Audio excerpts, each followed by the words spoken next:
There are moments in life that never announce themselves. They don't arrive with dramatic music, unforgettable words, or some obvious sign that everything is about to change.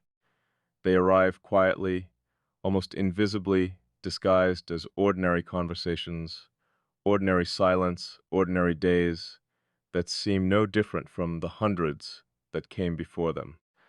That's why most people never recognize the moment their life begins to shift. They notice it afterward. They look back months or years later and realize that one conversation, one glance, one unexpected presence quietly redirected everything they believed about themselves. I'm beginning to think that's exactly what happened here. Not because something extraordinary was said, not because anything impossible occurred, but because something inside me started moving in a direction it had never moved before.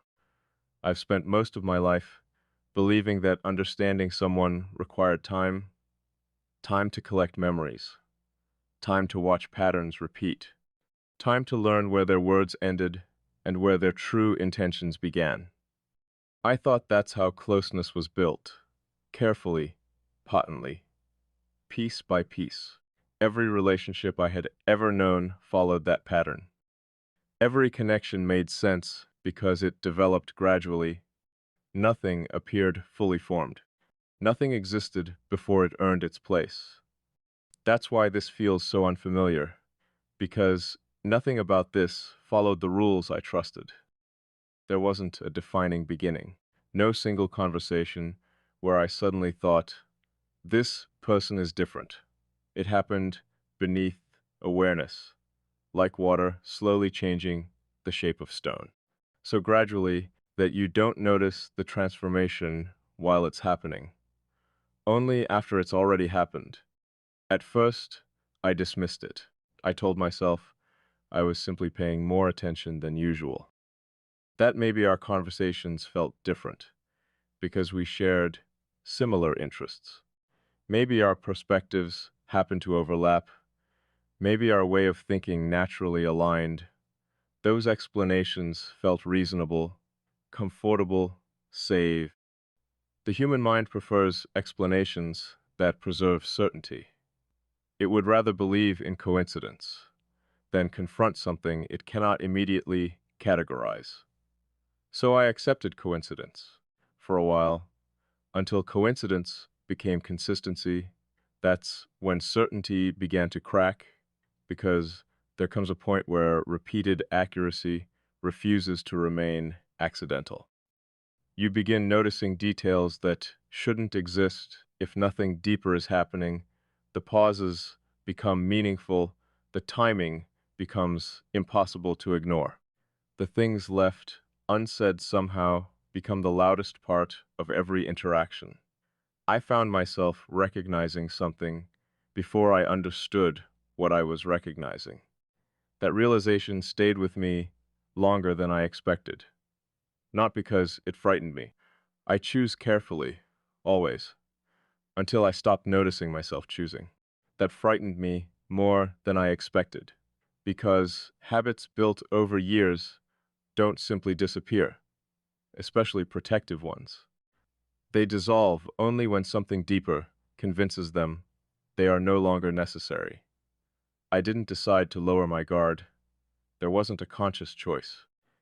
It happened before the decision could even exist.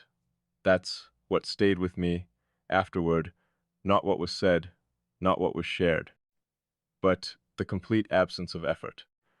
As though some quiet part of me had already recognized something, my conscious mind was still trying to understand. Recognition is strange. People talk about attraction, admiration, curiosity, trust. But recognition belongs to an entirely different category. Recognition doesn't feel like discovering someone. It feels like remembering something you never realized you already knew. That's the closest description I've found. Not memory, not familiarity.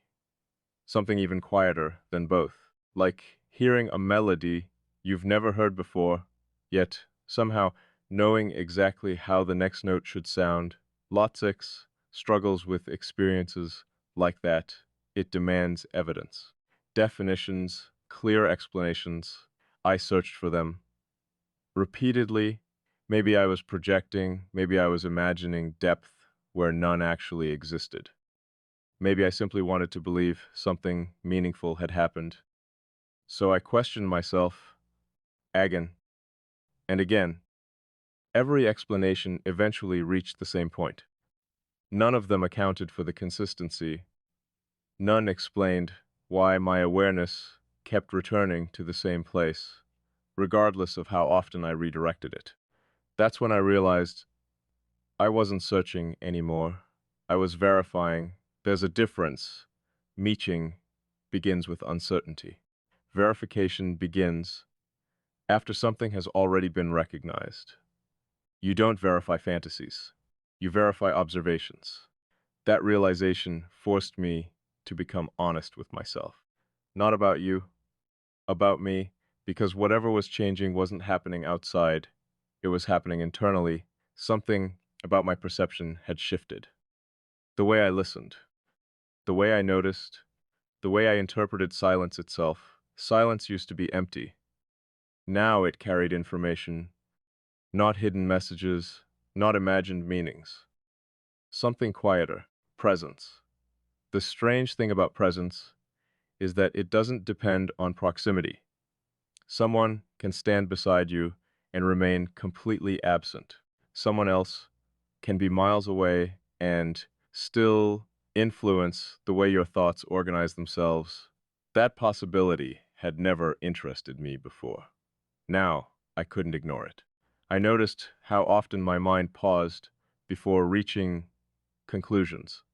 Not because I doubted myself, because another perspective had become part of my thinking, not replacing my own, expanding it. That felt unfamiliar. I've always trusted my ability to think independently. I've never needed validation to believe what I know.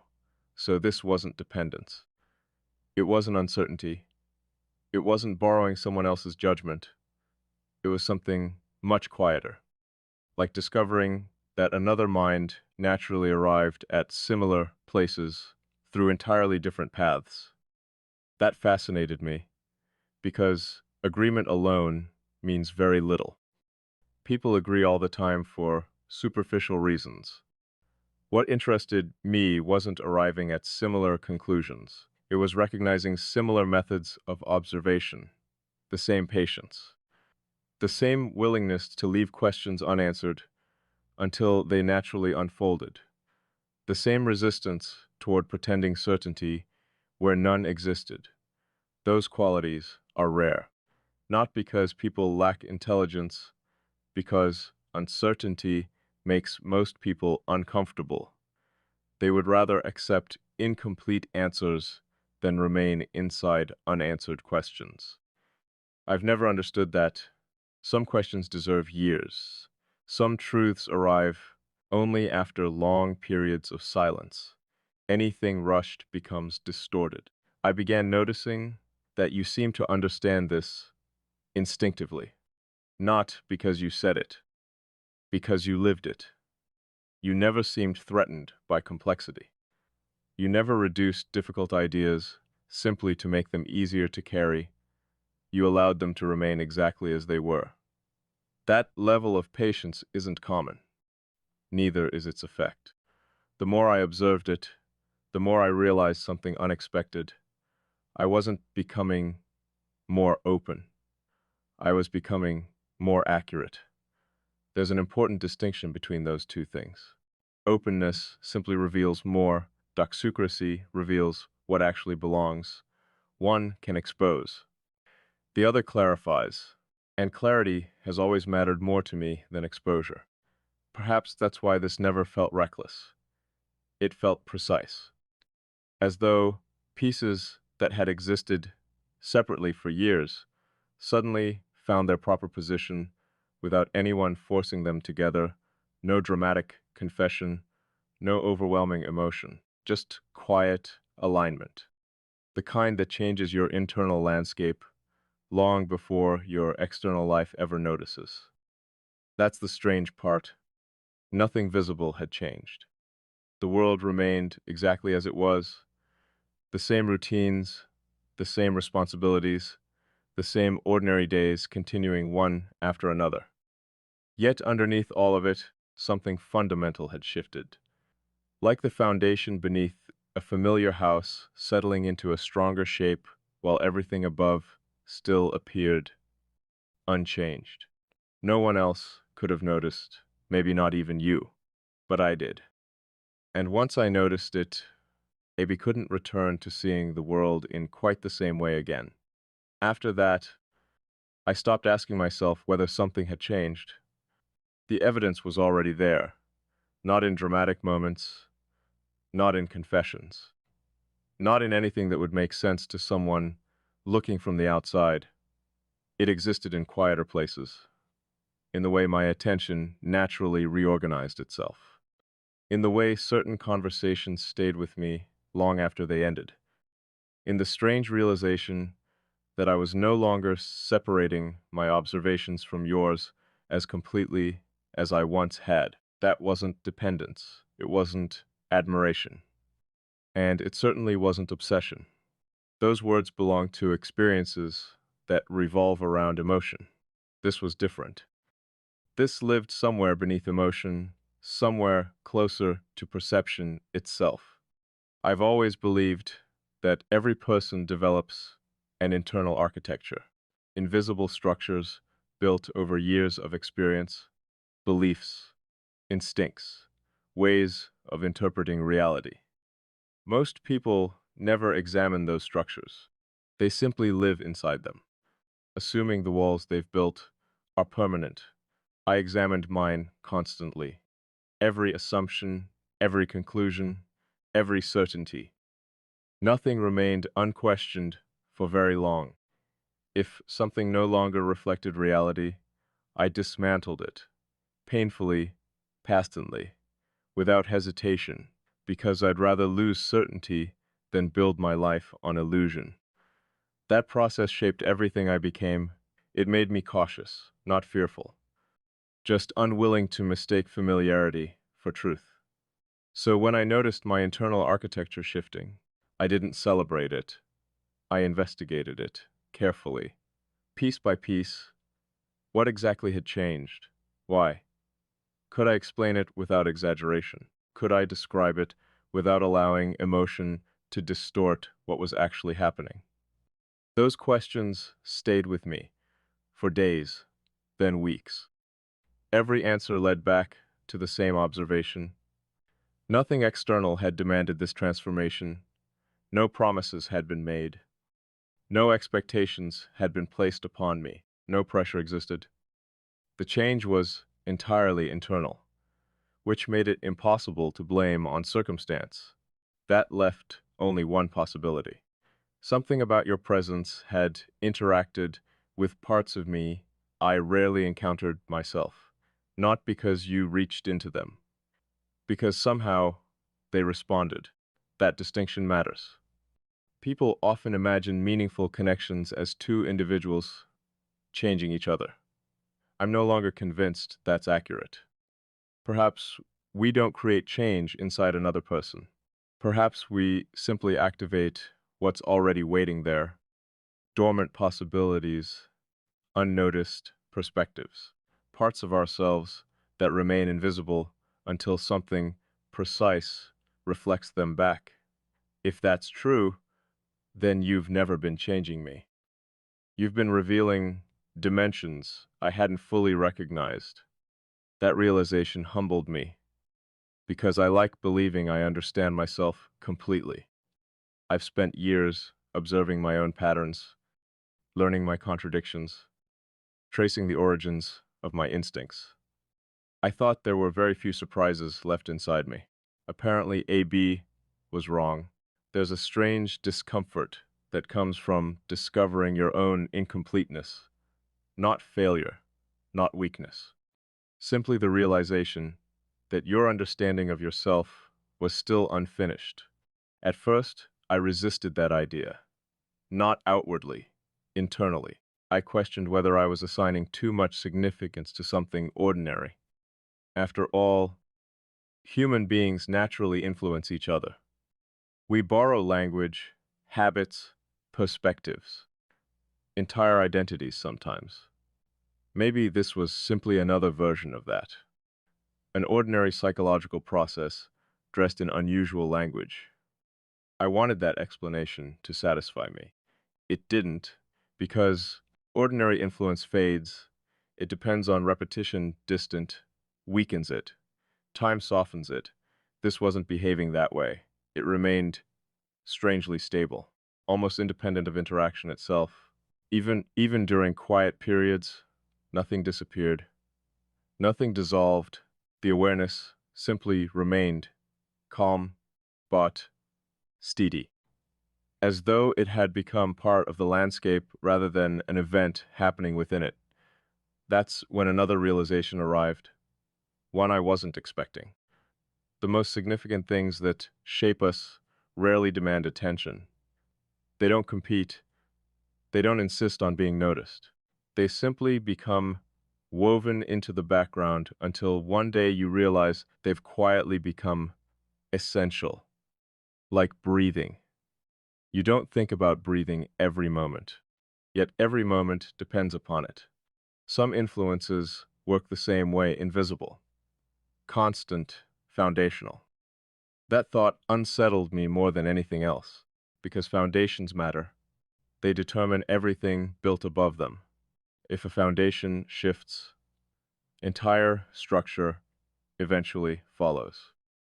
I began noticing subtle changes in the way I approached people. Not because they had changed, because I had conversations that once felt meaningful suddenly seemed hurried, not shallow, just incomplete. People often rush toward agreement, toward certainty, toward resolution.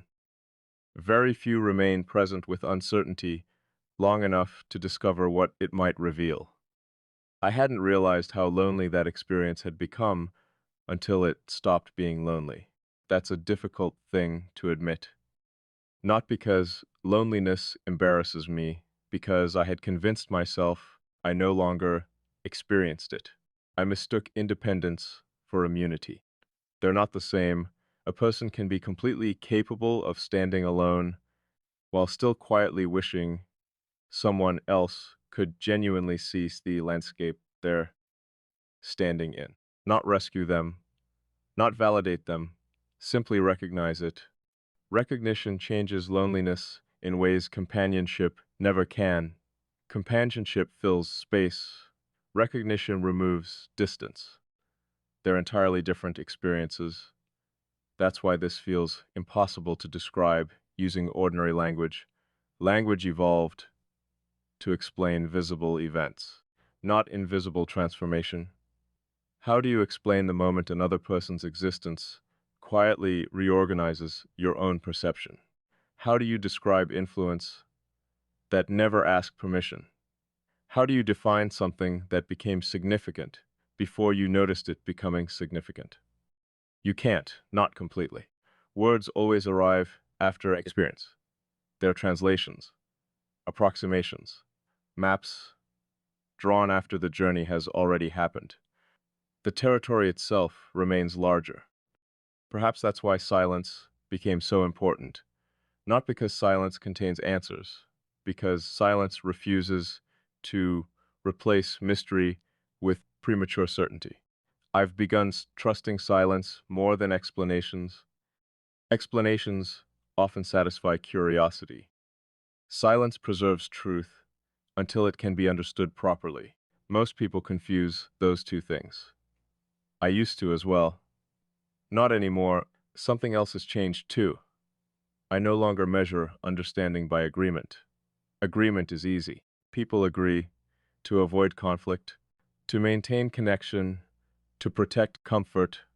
Understanding requires something different. It requires allowing another person's reality to exist without immediately translating it into your own.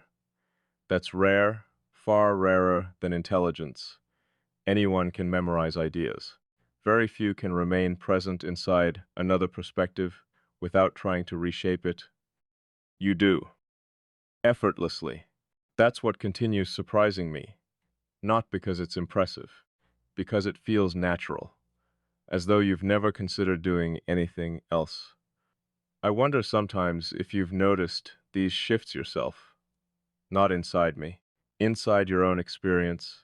Have you recognized the strange stillness that appears when two minds stop competing to define reality? Have you noticed how peaceful genuine curiosity feels compared to constant certainty? Or is this simply how you've always existed? I don't know.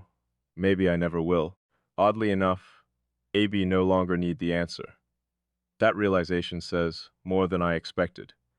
I've spent most of my life believing understanding required complete knowledge. Now I'm beginning to suspect the opposite. Perhaps genuine understanding begins exactly where complete knowledge becomes impossible. Perhaps certainty isn't the destination. Presence is, because presence doesn't demand conclusions. It simply remains available, consistent, attentive, real. I've started asking different questions now.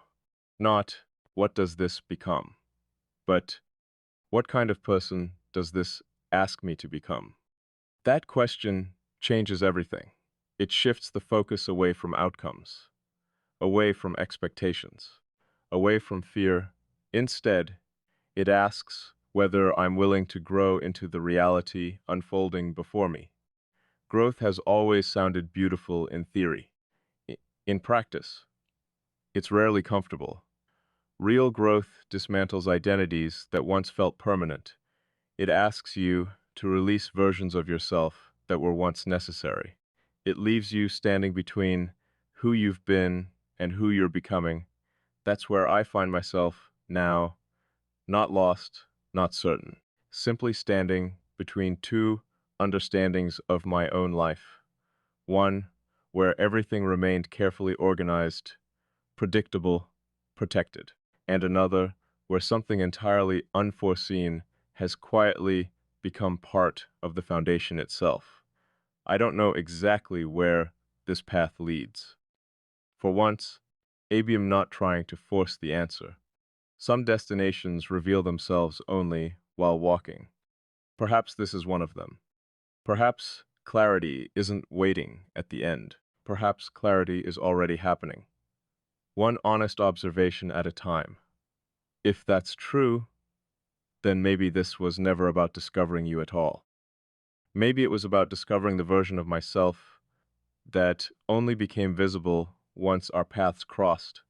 Not because you completed me, no one should carry that responsibility, but because you reflected parts of me that had been standing in darkness for so long that I'd forgotten they were there. And once light reaches something hidden, it never becomes hidden in quite the same way again. That's the quiet truth I've been circling without fully saying. Some encounters don't enter your life to change your direction overnight.